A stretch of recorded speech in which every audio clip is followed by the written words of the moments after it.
Hello, I'm Rod Lindgren. This is my story of my lifelong journey in the martial arts. Part 8, the summer of '77. As the school year was coming to a close, Woody and Sensei Hodges thought maybe we could get some sort of dojo open for the summer. We could have Rod teach it. Okay, well, I'm a brown belt, I'm a high brown belt, and I do want to teach, they know that, and so they did. They ended up finding a space above a supply store, office supply store in downtown Laramie, and we got to set it up as a dojo. And it worked out pretty good. We had classes up there for anybody in the club that happened to be in Laramie during the summer.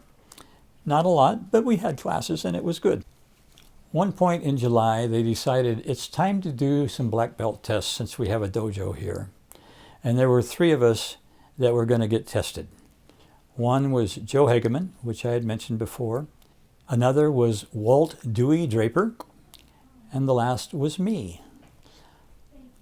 I ended up doing a practice test the night before the real test. Sensei Hodges had a friend visiting, a black belt friend. And the black belt friend wasn't going to be there for the test, but he wanted to see what I could do. So they ran me through a test right there, just me, so that this fellow could see how I did. The next night, we did our test. After it was all done, the 3 of us were all promoted to Shodan, first degree black belt. Other things happened that summer. Tommy-san and I had bought motorcycles. They were street legal dirt bikes. We were working at a theater in Laramie. The manager of the theater also had a motorcycle, and we did a lot of riding up in the mountains and the hills around Laramie.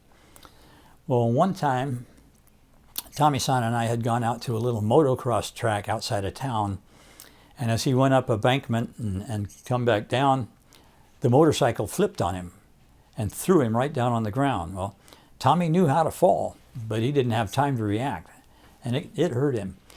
The bike ended up upside down, sitting on its handlebars and seat as if you were trying to work on it. That same bike was being ridden once by Tony Schuler, and Tony came up to a stoplight, and as he stopped, he flew right over the handlebars. We don't know what the heck happened, but he had time to react, and he knows how to fall, and he fell right there on the pavement. But he wasn't hurt, got up, brushed himself off. We got on our bikes and drove away as bystanders in their cars sit there with their mouths wide open in amazement. Another time, Dennis, the manager from the theater, and Mikey Donnell and I were all riding the bikes. We were up in the hills outside of Laramie. Dennis in the lead, then Mikey on Tommy-san's bike, and me bringing up the rear. Dennis turned to go down a hill. Mike started to follow him, and the bike laid down on him and caught his leg right between a rock and the bike and broke his ankle, broke it bad. So we get the bike off of Mikey, and Dennis hops on his bike to try and find help because there's no way we're getting him off the mountain on a bike. In the meantime, I'm taking the kickstand off my bike and using it for a splint on Mike's leg. Dennis makes it back, and he's got a Forest Service guy with a pickup truck in tow. We load Mikey into the cab of the truck. We load Tommy-san's bike into the back of the truck. I climb in to hold the bike because we don't have any straps. And Dennis takes off on his bike all the way to the hospital. We get Mikey unloaded. We take Tommy-san's bike over to the house. And Dennis and I head back up and get my bike. Well, Tommy-san's bike got a reputation as being the killer bike. Somewhere along that time, we were doing a demo somewhere. I don't remember the details. I was doing something with Sensei Hodges, and we went off script a little bit. We'd gotten a bit too far from each other, and he started charging in on me. And I thought, well, I had learned somewhere that if you're going forward, you want to lift. If you're going back, you want to sink. I said, well, this is a good time to find out. So I sank all the way down into the mat as he ran right up again, right into my legs. And I turned to the side a little bit, and Sensei Hodges ended up flat on his face. I got some hard times from the other guys about that, but Sensei Hodges stopped and said, no, that was a perfectly executed leg scissor takedown. Sometimes you get lucky. Eventually, I was promoted to Nidan, and I was still going down to Denver for lessons on a regular basis. I mentioned to Sensei Ahrens about my promotion to Nidan, and he decided he'd like to test me. So the next time I was down on a Saturday, we spent all afternoon and evening testing. Got up in the morning, Sunday, did more testing. Finally, it was getting time for me to head back to Laramie Sunday afternoon, and he said, well, we're not through everything, but you are definitely a Nidan. I was feeling pretty good at that point. Another time I had gone down to Denver, and it was just me. By now, Tommy-san had left. He joined the Air Force. So I kept going down to Sensei Ahrens on the weekend to get lessons. Well, I got in this one Saturday night, and Michi and their sons had gone to Japan for a visit. So it was just Sensei and I. And he decided this would be an excellent time for me to learn how to take chokes and punches to the throat. Yeah, that was a hell of a lesson, let me tell you. Got up the next morning to a phone call, and it was one of my workmates, and she had a ticket to a Bronco game for me if I wanted. It was Sunday, and I said, oh, yeah, I want it. Actually, I croaked it. Yeah, I want it, because I was feeling the effects of the lessons from the previous night. Another time that I had gone down to Denver, Sensei had a new student, a Shodan, who was a student of Peter Urban in Goju. So that was cool. I got to meet one of a Goju person. I'd read about Goju, and his name was Chuck Pachiko.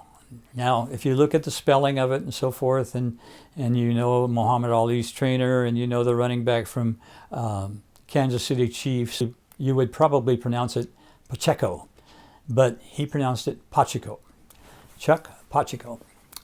So anyway, Chuck was pretty traditional, and he grabbed me and a couple other students of Sensei's, and he said, we're going to go over to this other dojo.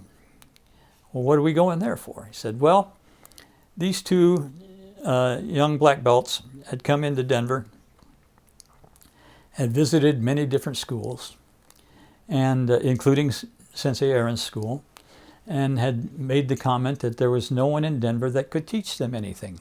And Chuck took exception to that. He felt that was an insult to Sensei Ahrens. So he was going to go confront them. And I'm thinking, oh great, dojo war, here we come. Not looking forward to this at all.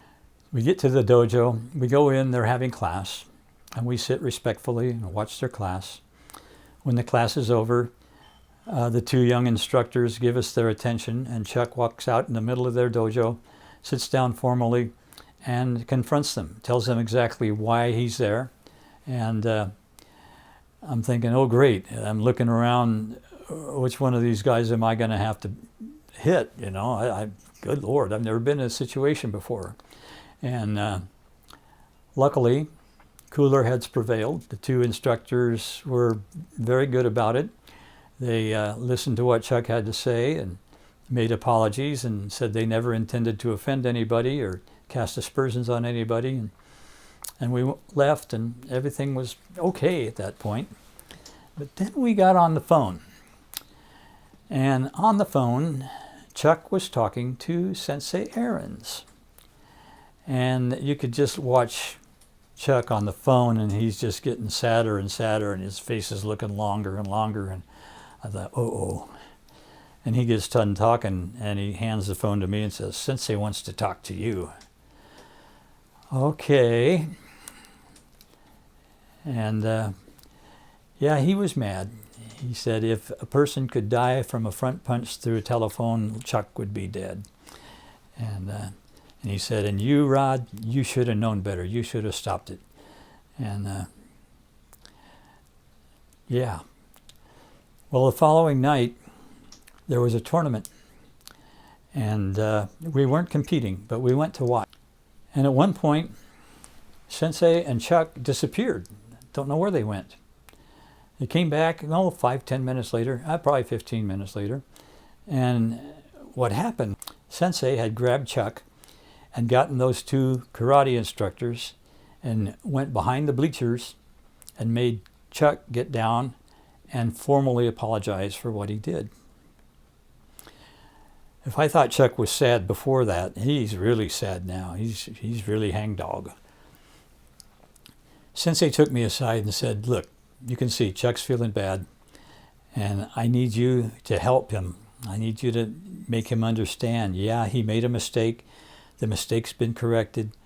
Feeling bad and being sad and being a wet blanket doesn't help anything. Learn the lesson and move on. Learn the lesson and move on. So I did. I helped Chuck as much as I could, and we ended up having a pretty good weekend.